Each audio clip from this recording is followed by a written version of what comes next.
Bueno, ¿tenemos preguntas? Hola, buenas tardes. Bueno, buenos días. Hola, José. Yo, una cosa que quería preguntar, que aunque no es exactamente de psicoanálisis, sí que a lo mejor me parecería interesante si se pudiera hablar un poco o si nos pudieras recomendar bibliografía sobre el tema de los grupos operativos. Bueno, existe un libro de Enrique Pichon Rivière que se llama El proceso grupal. Lo puedes conseguir fácilmente por internet. Y después tenés un diccionario de psicología social escrito por Joaquín Pichon Rivière, que es el hijo de Pichon. Esos dos textos, uno para interiorizarte sobre los grupos y el otro como diccionario de sostén, te van a resultar interesantes. Me llama un poco la atención, debo confesar, que en este seminario me pregunten por psicología social, cuando en realidad pasa todo al revés. En psicología social me preguntan mucho de psicoanálisis, que parece ser lo que más nos atrae. Bueno, ¿hay preguntas? Si no, tengo acá unos emergentes que me pasaron.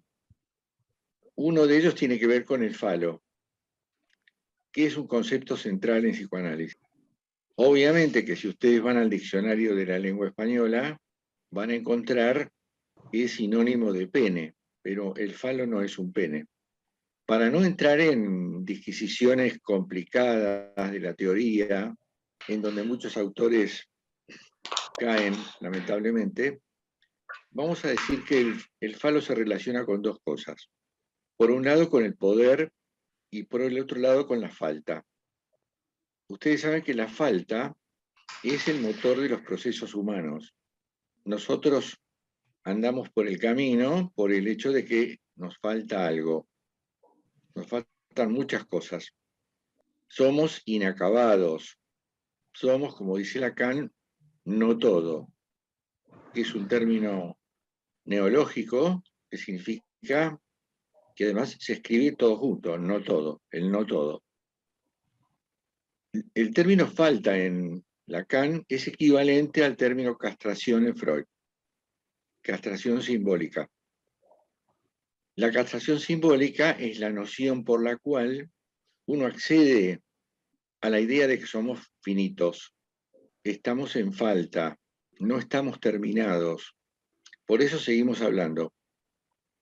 Nosotros dejamos de hablar lisa y llanamente cuando nos morimos, salvo casos excepcionales en donde hay afecciones, patologías, etc. Por ejemplo, afecciones en el hemisferio izquierdo, que es donde está el lenguaje y la lógica. Es el hemisferio pensante en términos racionales.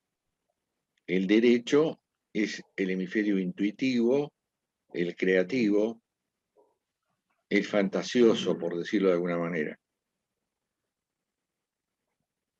Entonces tenemos estas dos cuestiones, el poder y la falta. Ustedes habrán escuchado una frase bastante controvertida de Freud, que dice, la mujer tiene envidia del pene.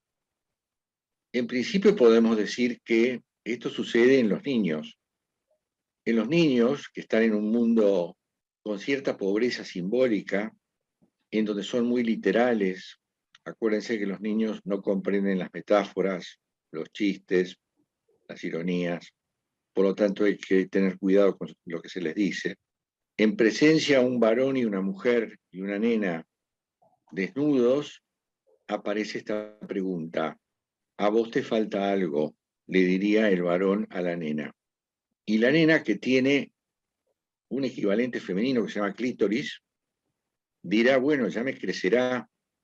El tema es que esto no va a suceder. Entonces funciona como lo que Lacan podría llamar un falo en menos, que se escribe menos fi letra griega minúscula.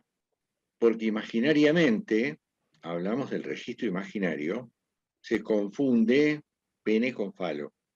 Ahora, lo cierto es como estas dos categorías no son equivalentes, son diferentes, distintas, un pene no es un falo, lo que sí podemos decir, parafraseando a Freud, es que todos tenemos envidia del falo. porque se supone que alguien lo tiene. En realidad nadie lo tiene. No existe la tenencia de un falo, aunque se aspira a esa tenencia a través de un proceso, por ejemplo, el que están haciendo ustedes. Este proceso de aprendizaje, que tiene un término, por lo menos un término provisorio, que son 2 años, ustedes pueden seguir con otros módulos anuales, pero de cualquier manera, esto se llama ascensión a un falo. Quiere decir que ustedes están persiguiendo un objeto supuesto que los va a completar y que finalmente lo van a tener.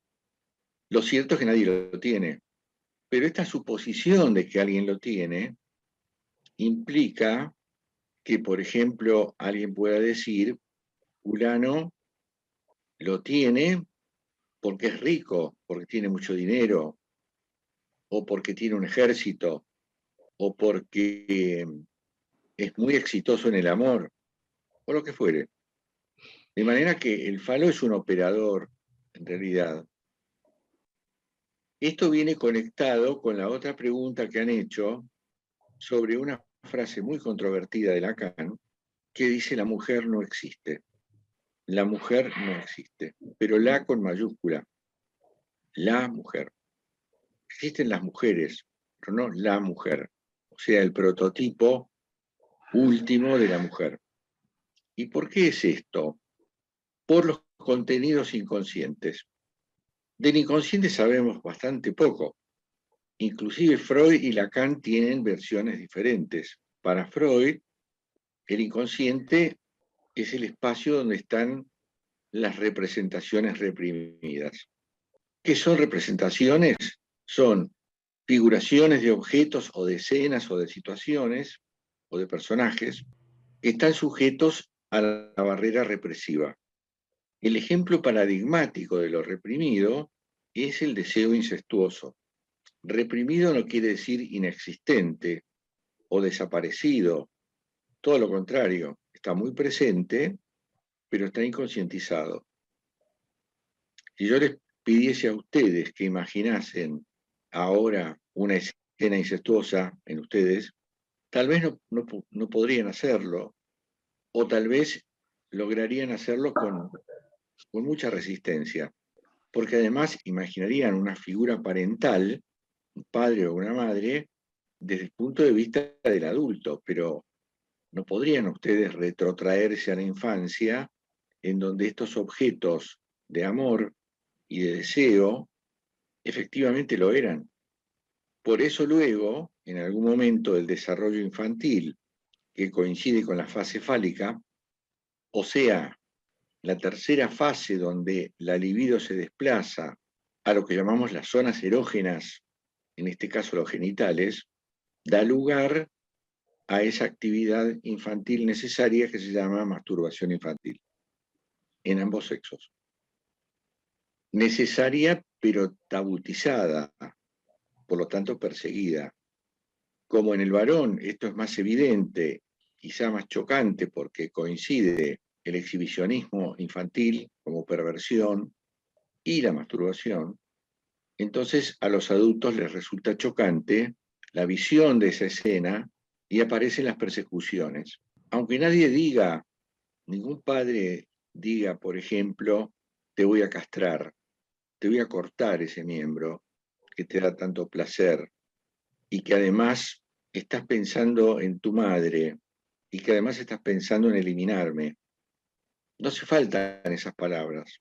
Simplemente son deducciones que aparecen en la mente infantil en términos universales, o sea, estructurales, en donde el varón sufre la angustia de castración. Ahora, si vamos al caso, a todos nos falta algo. Muchas cosas nos faltan. Y esa es la razón por la cual la nomenclatura de sujeto es una S mayúscula barrada. Muchos estudiantes creen que esa S mayúscula significa sujeto, sujeto barrado, inclusive lo van a leer en todos los libros, sujeto barrado, sujeto castrado, indistintamente. Pero esa S no significa sujeto, significa significante. ¿Cómo es que llegamos a esa conclusión? Si yo, por ejemplo, les pregunto a ustedes qué tienen y que no les falta, ustedes van a decir una serie de cosas. tengo esto y aquello y lo otro. Todos esos significantes configuran una sucesión de eses mayúsculas. Tengo una pareja, tengo una casa, tengo un auto, tengo un hijo, tengo. Pero resulta que como no tienen todo, hay muchos significantes, muchas eses están tachadas. Entonces, para la teoría del significante, que tiene mucho de elementos analógicos con la matemática, basta con que un elemento les falte, un elemento, en este caso un significante, para que ustedes sean considerados sujetos en falta, sujetos castrados, sujetos deseantes. Y ese único elemento es una S tachada, barrada. Por eso la nomenclatura de sujeto es una S barrada. Todo lo que es barrado significa en falta.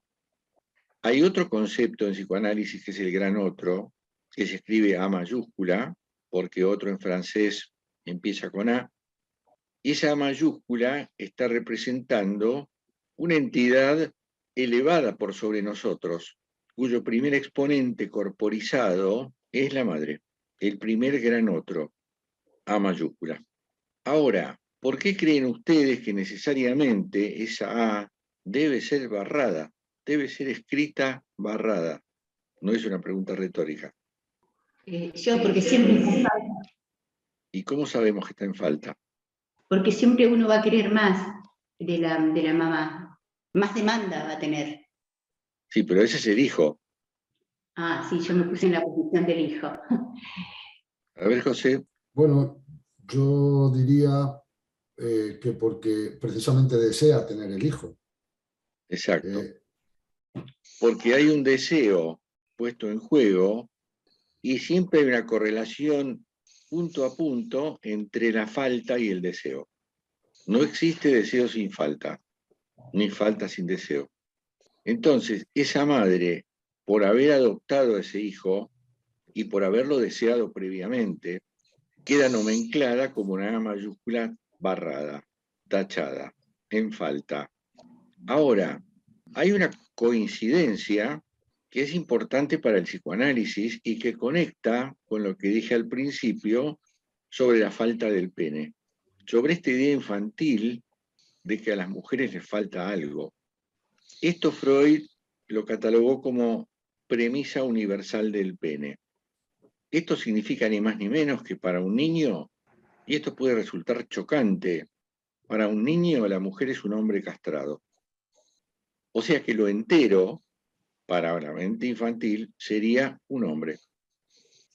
Entonces, como por un lado existe ese niño interno que todos tenemos, que dice eso, porque ese niño está aquí ahora, por más evolucionados que seamos y por más que inclusive rechacemos la idea freudiana de la envidia del pene, ese niño persiste y considera a la mujer como un ser en falta material, una falta en la carne, que tiene un nombre concreto en psicoanálisis que se llama privación.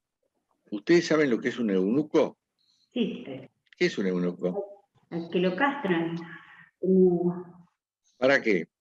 Para que la voz tenga más finita. Bueno, eso lo hacían antes la iglesia. Por eso está Farinelli, era uno de los castrados. Claro, eso para la música. Claro. Los Sí. eunucos eran los que cuidaban los harenes de Los los eunucos jeques, cuidaban los harenes. para que no tengan Y había- relaciones con las mujeres. Exactamente. Ahora, hay toda una corriente que no tiene que ver con los harenes, pero sí tiene que ver con una elección consciente, voluntaria, de ser castrado. No sé si vieron algún documental, es bastante impresionante, porque es una ceremonia en donde con una pequeña hoz a un hombre se lo castra cortándole los testículos y el pene. Entonces, esto queda como una ausencia que conserva, por ejemplo, y hay que garantizarlo, la función de orinar. Obviamente que un hombre castrado tiene un orificio por el cual orina, para lo cual hay que hacer un procedimiento para que no se obture con la operatoria, que es bastante sanguinaria. Muchas que se someten a eso se desmayan en ese momento, pero por supuesto que quede eliminado todo el conjunto genital y el sujeto se transforma en un eunuco, que conforma junto con otros eunucos una especie de cofradía, un sector social que en el sudeste asiático es muy común encontrar. Marcela. Gracias, Mario. Ahora, ¿esa ceremonia es una ceremonia religiosa, es un ritual? ¿Quiénes lo practican?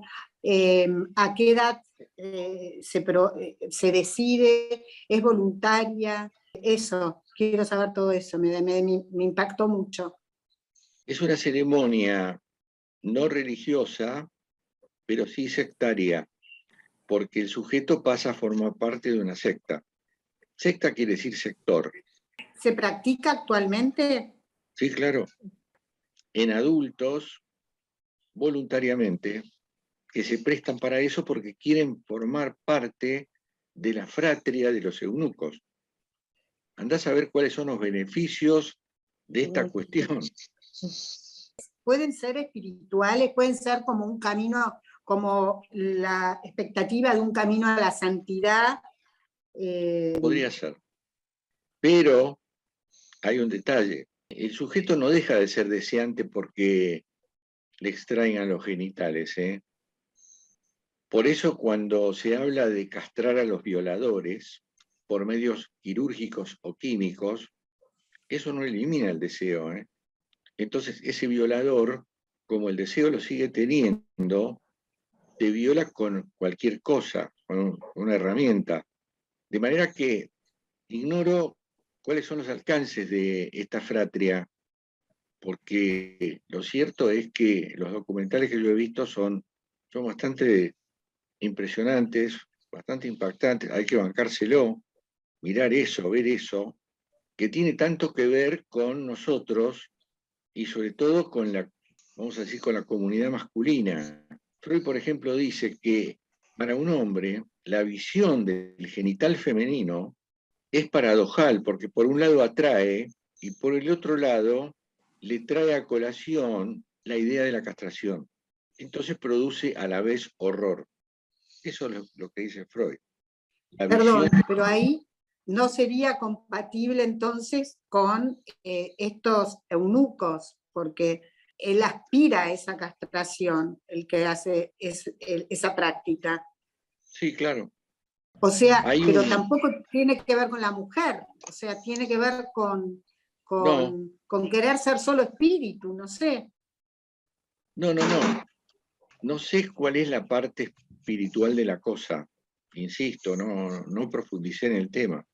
Lo que sí sé es que hay un deseo de pertenecer a una comunidad de pares, que son todos eunucos, por alguna razón ideológica. Tal vez haya algo espiritual en eso, no lo sé. Habría que investigar. Una desvalorización del cuerpo, como que el cuerpo es un pedazo de carne y que... No lo sé. ¿No puede ser eso? No lo sé. Me inquietó, ¿viste?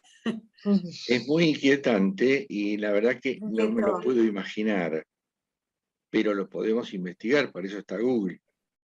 Ana. A ver, que nada, que para mí, o sea, el tema de las identificaciones, al final, quiero decir, depende de las asociaciones que cada uno haga por saber qué.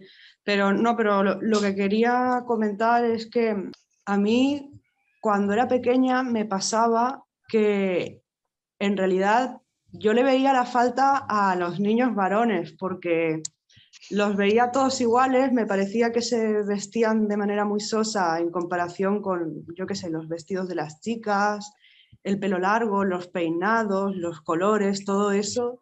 Y para mí, o sea, yo pensaba, o sea, qué desgracia, ¿no? Haber nacido varón y que sea todo tan igual. Y no sé, como que la primera vez que sentí, digamos, metafóricamente la envidia de pene fue al cumplir los 18 años, que empecé, pues de alguna manera por las cosas que me tocó vivir a mí, a sentir que había a lo mejor, no sé, ciertas, no sé cómo decirlo, pero vamos, o sea, que fue recién a los 18 años. Antes, para mí, no sé, eran los niños los que estaban en falta. Claro, porque vos por alguna razón los vestiste, pero cuando los chicos se ven desnudos, lo primero que salta a la vista es la diferencia genital. Esto es absolutamente evidente. Lo que no nos cabe en la cabeza a los adultos, más allá de que tengamos ese niño adentro, es que una nena se plantee que allí hay algo que ella no tiene y que el varón diga, a vos te falta algo. Porque en realidad, desde el punto de vista biológico y fisiológico, a la mujer no le falta nada. Todo el aparato reproductor femenino es una transformación y una invaginación del aparato reproductor masculino. Ramiro. Sí, Mario, ¿qué tal? Simplemente contar una pequeña anécdota que refuerza un poco esto que estás diciendo y que viene de alguien, curiosamente, que de psicoanálisis no sabe nada, ¿no? Que es un conocido mío, un amigo, que hace muchos años, cuando nosotros más o menos, digamos, tenemos la misma edad, entonces cuando éramos, digamos, creo que 16, 17 años, él vino a contarme un día de que había tenido como su primera relación sexual. Y me contó que por primera vez había visto a una mujer, digamos, desnuda frente a él.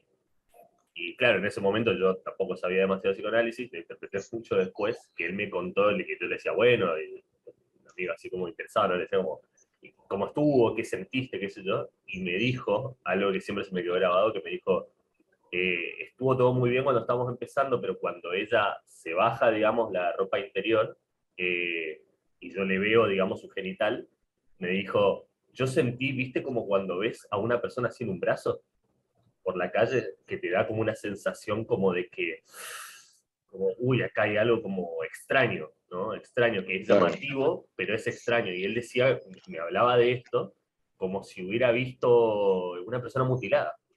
Y Exacto. yo me quedé como, ah, le decía yo, como, qué loco, decía yo, digo, así se debe, así se debe sentir. Y claro, muchísimo tiempo después, cuando, digamos, supe sobre teoría psicoanalítica, siempre se me vino esta cuestión a la cabeza, porque era tan patente y era una persona que no tenía ni idea acerca de todas las teorías de Freud. Claro. Bueno, los niños no tienen ni idea de las teorías freudianas y sin embargo les pasa eso en forma universal. A los niños. Después uno crece, pero como vivimos en una sociedad falocéntrica y patriarcal, continúa y persiste la idea de que la mujer está en menos en alguna cosa. Lo que yo quería decir al principio es que la aparición de un hijo viene al lugar de la falta en la mujer, esta supuesta falta, y viene a completarla. Por eso dice Freud que los dos momentos en que la mujer se acerca a la completitud es cuando está embarazada o cuando forma con su bebé la célula narcisística. Marcela. Sí, en el tema mencionó Ramiro, ¿no? Ahora que me parece que la idea del falocentrismo está siendo muy cuestionada, incluso yo no tengo ni idea mucho del tema de género, pero sí sé que en los colegios ya se está empezando como a abrir la posibilidad de elegir, o los chicos que tengan todo este tema del conocimiento de la sexualidad de otra forma, como se está derrumbando la idea del falocentrismo. Actualmente parece que esa fuera una política internacional, o global, no internacional, globalista. Entonces, aquí, en este nuevo paradigma, ¿cómo se instala lo que estamos pensando? O lo que estamos hablando acá, perdón. ¿Cómo se instala la idea de el derrumbe del falocentrismo en la formación de los niños? Mira, yo creo que lo que puede empezar a derrumbarse, como vos decís, es la noción de desigualdad. Es decir, la mujer ha ido ganando terreno del que fue arrebatada desde la época de la caverna. Por eso esta es una cuestión antropológica. No es una cuestión de comunidades específicas ni nada, es una cuestión estructural, universal. Pero más allá de las enseñanzas de los nuevos paradigmas respecto del género, siempre va a haber un niño que se haga esta pregunta. Un poco con lo que contaba Ramiro, a mí me gusta mucho consumir Instagram. Me encontré allí con un mundo de imágenes y de videos y de fotografías que me atrae mucho porque me gusta mucho lo visual. En realidad, yo tengo una beta que ustedes no conocen y es que soy arquitecto, aparte de psicoanalista. Y entonces, a través del dibujo y de las imágenes, siento una atracción por todo eso. En uno de los videos de Instagram, en donde aparecen mujeres practicando algún tipo de gimnasia con algún propósito, con o sin aparatos, en uno de los videos apareció una mujer completamente desnuda en su casa practicando ejercicios en el suelo, parada, contra la pared, en una silla y demás. Y confieso que me impresionó mucho, inclusive verme a mí mismo, centrar mi atención en esa entrepierna aparentemente vacía. O sea, fue como una especie de impacto porque no suele haber en Instagram imágenes de desnudos. Siempre hay un límite, pero esa fue la única vez que vi este video que ella misma se había tomado con su cámara y no podía yo apartar mis ojos de ese lugar, más allá del... por supuesto que me perdí todos los ejercicios porque no, dejó de interesarme, ¿no? Pero no es que lo que yo estaba viendo en esa entrepierna me producía excitación o deseo. En ese caso particular me produjo inquietud. Ana. En mi caso particular, cuando era pequeña yo pensaba, pobrecillos los niños, tener esa cosa que les cuelga. No sé en el resto de las mujeres, pero yo pensaba eso. Hasta mucho después no pensé de otra manera, digamos. Claro. Y para mí significaba una falta porque era algo desagradable en comparación con lo que teníamos nosotras. Nada más eso quería añadir. Claro. Sí, me acuerdo que una compañera mía de la facultad decía lo mismo que vos. Decía, qué horror eso que tienen los varones tan antiestéticos. Lo que pasa es que acá la estética no tiene mucho que ver, sino lo que importa en realidad es el deseo que provoca cuando uno ha llegado a la fase genital de la vida, que es después de la latencia, esta curiosidad, el deseo, la excitación, el rebrote hormonal que produce el segundo inicio de la sexualidad, porque ustedes saben que el primer inicio es al nacer.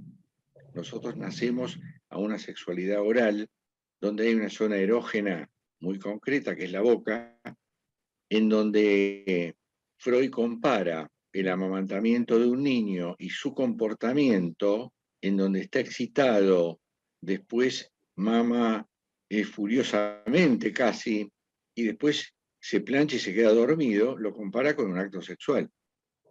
Lo cierto es que tenemos, por lo menos según Freud y según algunas experiencias muy concretas, esta dualidad. Siempre hay una incógnita sobre por qué hay una diferencia sexual anatómica, de dónde proviene, por qué para los niños y después inclusive para muchos adultos esa falta supone una minusvalía, porque parte del machismo tiene que ver con eso también. Lo que no quita que existan lo que llamamos las mujeres fálicas.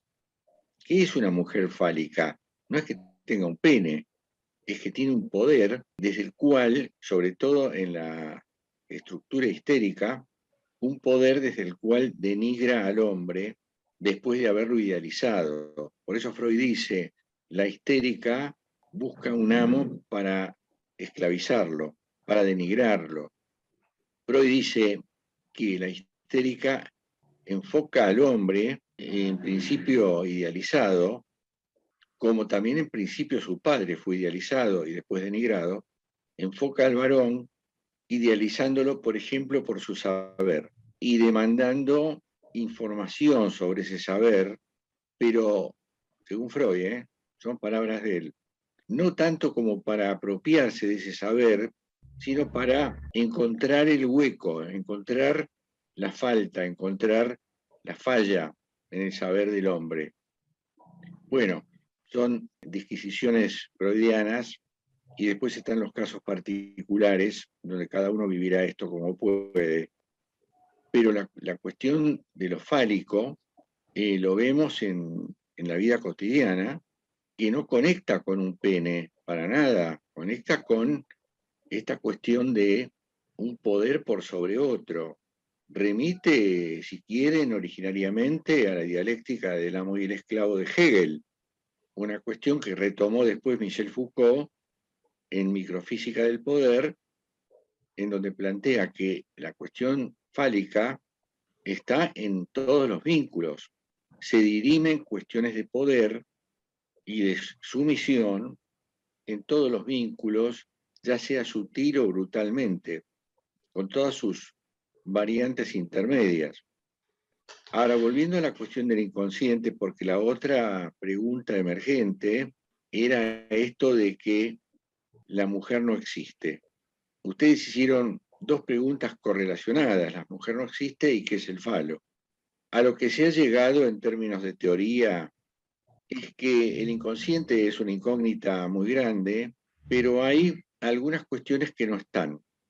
No está el tiempo, no está la historia, no está la noción de la mujer con mayúscula y no está la muerte en el inconsciente. Cuando Lacan dice la mujer no existe, que produjo una reacción tremenda, sobre todo en el mundo femenino y más que nada en el mundo feminista, está diciendo que en el inconsciente existe, sí existe la noción de falo, pero no existe su contrapartida. No existe un signo, un elemento equiparable al falo del lado femenino. Entonces, de ahí surgió esta frase que tiene que ver con lo inconsciente y no está diciendo que las mujeres no existen. Está diciendo que la mujer, con mayúscula, el prototipo de mujer, no está en el inconsciente. Está la madre, está el amante, está la novia, están todas las mujeres, pero no hay un prototipo que se equipare a la noción de falo. Por eso el complejo de Edipo es tanto para varones como para mujeres, y no existe para el psicoanálisis el complejo de Electra, que sería el riguroso negativo. Existe un Edipo diferente para hombres y mujeres. Un Edipo de 3 etapas, 3 tiempos del Edipo, con la diferencia que en la mujer el proceso edípico lleva un paso más. José. Sí, Mario, te estaba escuchando y estaba pensando si esto justo que estás explicando tiene algo que ver con ese decir popular de que todos los hombres somos iguales. Eso que dicen las mujeres. Sí. Pero nosotros también decimos lo mismo. Bueno, ya, pero ¿sabes por qué me vino la pregunta? Por la palabra prototipo, ¿no? De que no existe en el inconsciente el prototipo de la mujer, ¿no? Y es por ahí por donde me vino la idea, la pregunta más. Sí. Bueno, en realidad, desde el punto de vista de las estructuras clínicas, hay una predominancia de la posición histérica para la mujer. No nos olvidemos que histeria viene de una palabra griega que significa útero, y que la medicina antigua, estamos hablando de Hipócrates, estábamos hablando de Galeno, de los antiguos médicos, los que, digamos, crearon el origen de la medicina, tenían una idea muy peregrina de lo que es el útero. Pensaban que era un órgano migratorio que evolucionaba por el cuerpo femenino y de acuerdo a dónde se localizaba producía un síntoma. y que había que retrotraerlo a su lugar de origen, o sea, al vientre. Y esto se lograba con algo bastante esotérico, que eran sahumerios agradables o desagradables. Fíjense cómo fueron los orígenes de la medicina. Y que el varón tiene una predominancia en la neurosis obsesiva, en donde podemos decir que una de las parejas más funcionales serían una histérica y un obsesivo, en donde la histérica diría, si me persigues, huyo, y si huyo, me persigues, en donde la persecución está del lado de la mirada obsesiva del hombre sobre la mujer. O sea, hay un montón de cuestiones que son estructurales y antropológicas que van más allá de los paradigmas de época. Por ejemplo, yo no sé si lo he dicho en este grupo, pero toda la movida que está realizando la mujer en general por sus derechos, cuyo camino está recién empezando, más allá de lo histórico, desde mi punto de vista, les he dicho que no soy optimista, porque el hecho de vivir en una sociedad falocéntrica no es un dato menor. Lacan, por ejemplo, justifica el falocentrismo en el origen de la humanidad, en donde hubo una evolución de los simios.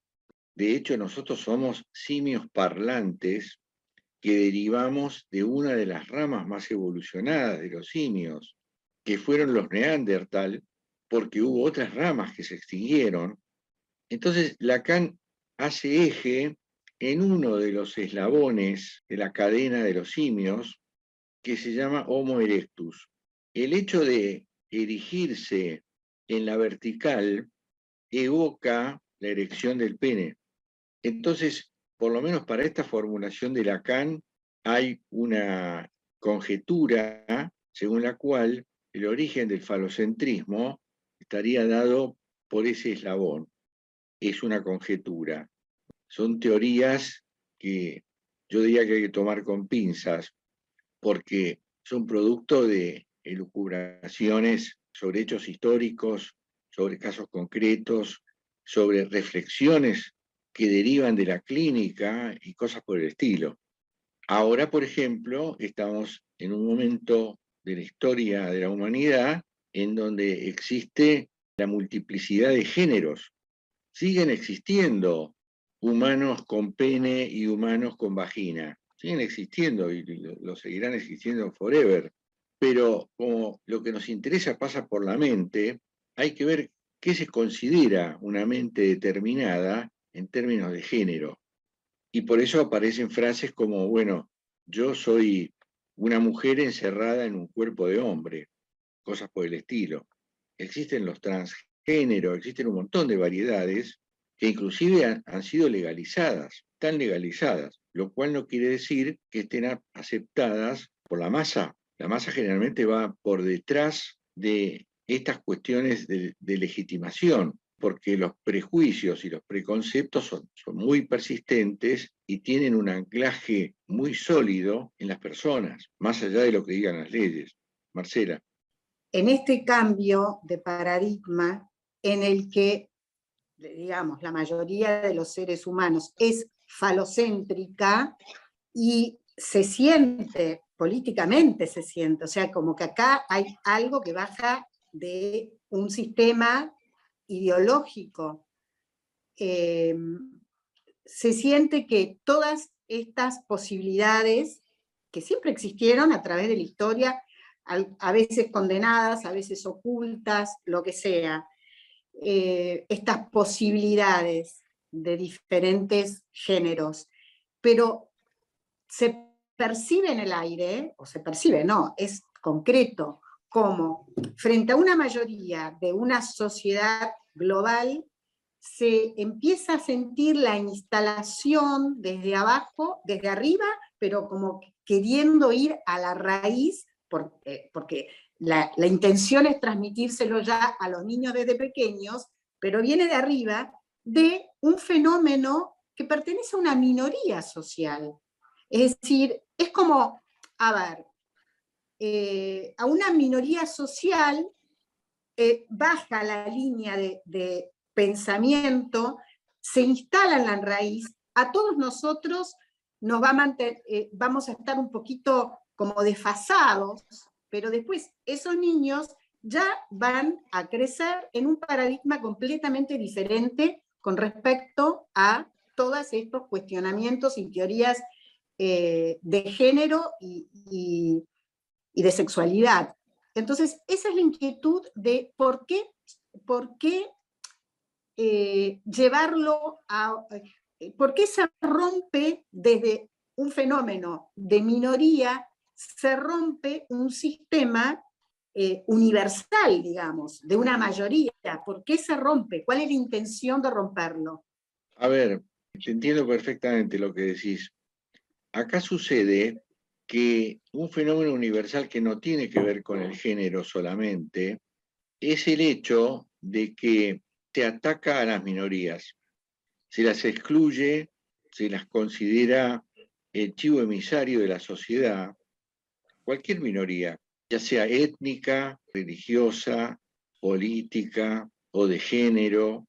Ahora, también es cierto que, por lo menos de una generación para acá, los que van naciendo tienen mucha mayor aceptación de los nuevos paradigmas que sus padres, que por una cuestión de raigambre cultural se han quedado, más allá de aceptar las leyes que van apareciendo, se han quedado en puntos de vista que para las nuevas generaciones están caducos. Pero lo que yo estoy viendo es que las nuevas generaciones tienen un nivel de aceptación muy amplio, en donde ya no es un horror, como lo era en su momento, que de pronto uno tenga un hijo homosexual, que en su momento era tan terrible que no se podía ni decir. Los homosexuales durante muchísimo tiempo vivieron enclaustrados, no en vano se habla del placar y de salir del closet, en la imposibilidad de forjar vínculos como ellos querían. Yo vengo de un pueblo del interior en donde había una comunidad pequeña y había 3 o 4 homosexuales. Ni siquiera era una palabra que circulase, era un secreto a voces y siempre estaban solos, no había ninguna posibilidad de nada, y menos en un pueblo pequeño en donde todo se sabe, pero era algo silenciado. Después, con el correr del tiempo, de pronto me toca ser invitado a un casamiento, entonces me siento en la mesa al lado de un cantante de ópera, cantante lírico. Entonces me pongo a hablar con él sobre música. Yo no lo conocía. Y noto que el hombre que estaba sentado al lado de él, del otro lado, me miraba, me miraba con cierto resquemor. Y yo no entendía demasiado esto, hasta que vi que tenían el mismo anillo y estaban casados. Por supuesto que me di cuenta enseguida que yo tenía que hacer un cambio porque había ahí un hombre que se estaba poniendo celoso. Pero con todo lo actualizado que yo me considero, me hizo ruido, reconozco que me hizo ruido en ese momento. O de pronto, en uno de los grupos en donde estamos cursando este año, también un integrante que surgió el tema de las parejas y dijo, yo vivo con mi marido, y es una cosa para el que viene de épocas de otros paradigmas, no deja de ser algo impactante, más allá de que jamás se me ocurriría juzgarlos, ni mucho menos. Ana. Una impresión que yo tengo es que cuanto más individualista es una sociedad, menos importa si uno es hombre o mujer. Y, por ejemplo, si uno vive, ¿no?, en una ciudad en la que para tú, digamos, irte de tu casa te tienes que emparejar con alguien, creo que, o sea, en una comunidad así es más probable que haya, digamos, no sé, la discriminación por ser mujer. En cambio, en cuanto más nos acercamos al individualismo, son otras las formas de discriminación. O sea, y yo, por ejemplo, una vez me puse a investigar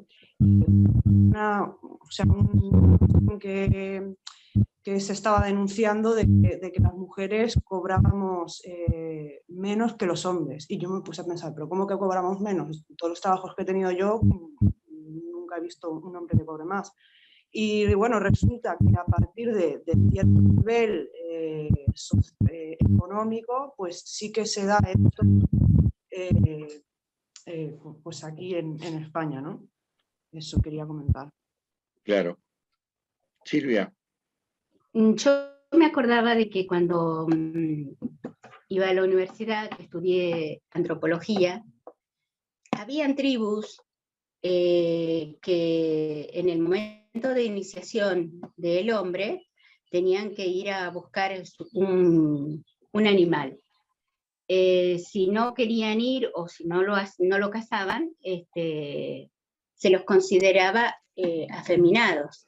Pero no era ninguna vergüenza para ellos, sino que ocupaban el lugar de los quehaceres de las mujeres. Quiere decir que la culturización a veces hace esa distinción y de alguna manera yo, por ejemplo, que soy de una generación vieja, tengo más arraigado esa diferenciación hombre-mujer. En las nuevas generaciones, la educación nueva, la forma de implementación que la escuela legitimiza esa diferenciación, ya para la nueva generación no le va a ser aborrecible como me es para mí. Eso es lo que yo pienso. Claro.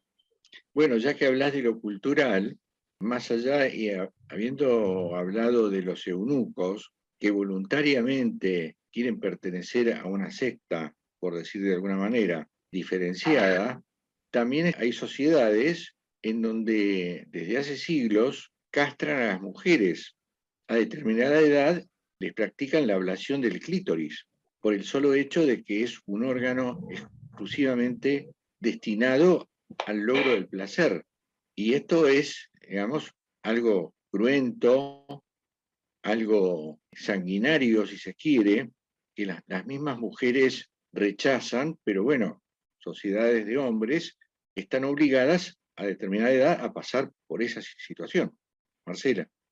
Hablando de todo esto, me acordé de dos ocasiones en mi vida, dos eventos que eran verdaderamente, habíamos sido invitados, ¿viste? Cuando es un casamiento que dura varios días en el campo, qué sé yo. Entonces estás con un grupo que van a ser los invitados que van a estar durante esos días, que se quedan ahí. Entonces estaba yo con gente que no conocía. Yo era bastante joven ahí. Y en una ocasión, bueno, en uno de estos acontecimientos, después me volvió a pasar en otro viaje con un grupo de gente que tampoco la conocía, algo parecido a lo tuyo, pero no.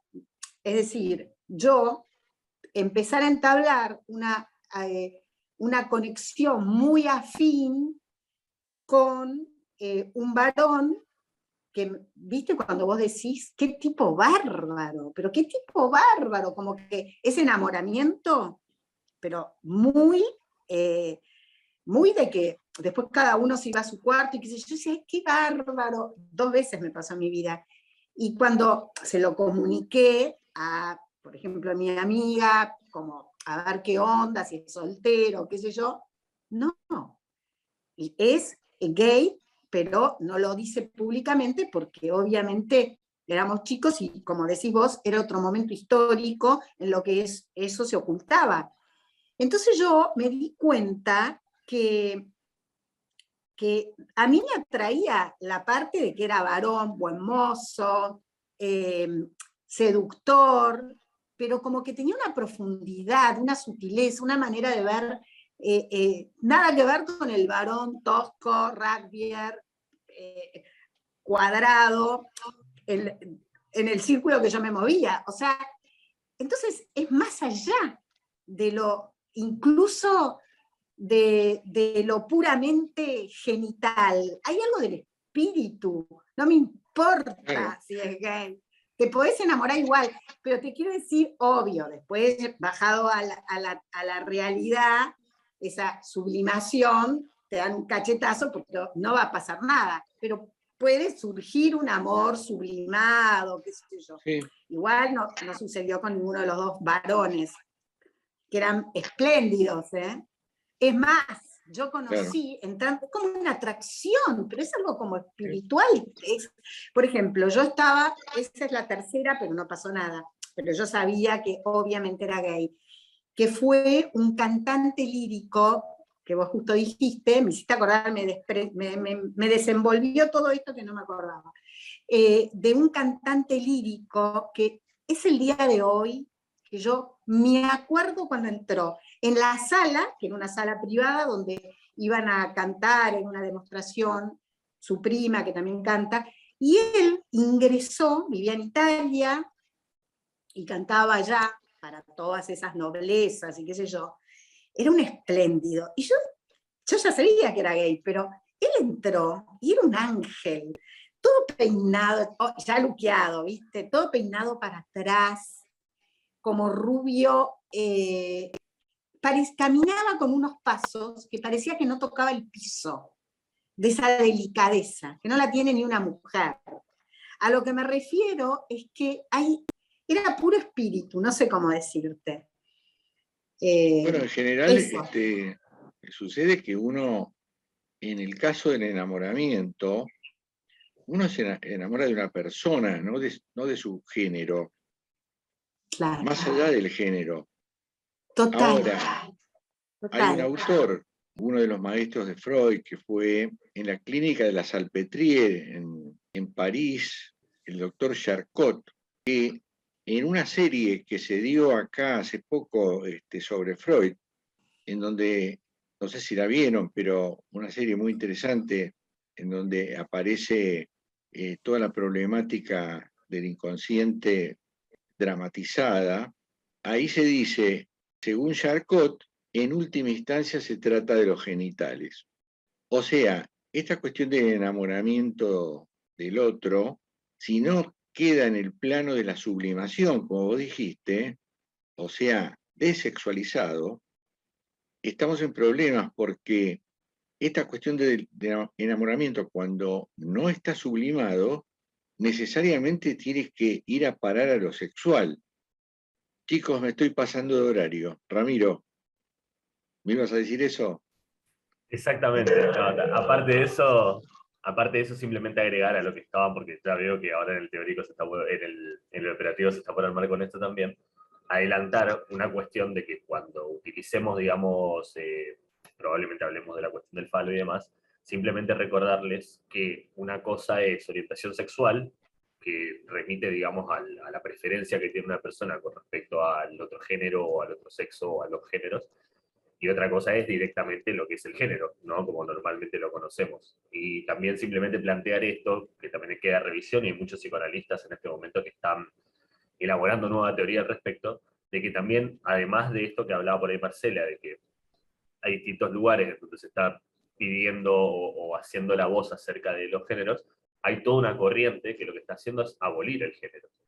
Es decir, hay muchas personas que están elaborando teoría y llevando a prácticas para que el género, que ya a esta altura parece que, entre comillas, ¿no?, se entendió que no tiene ningún fundamento, es decir, que lo sexual como biológico existe, eso nadie lo niega, pero que el género, el hecho de llamarnos hombres y mujeres, simplemente por la genitalidad no tiene sentido, y entonces están pidiendo porque no se utilice esas categorías, es decir, que seamos como una cuestión de seres humanos, y sin Claro. diferenciar esto. Yo me imagino lo que va a traer esto para el psicoanálisis, que debe ser interesantísimo sobre todo para rever teorías, ¿no? Veremos qué Seguro, seguro. Bueno, chicos, nos vemos el martes. Chau a todos. Gracias, Mario. Nos vemos.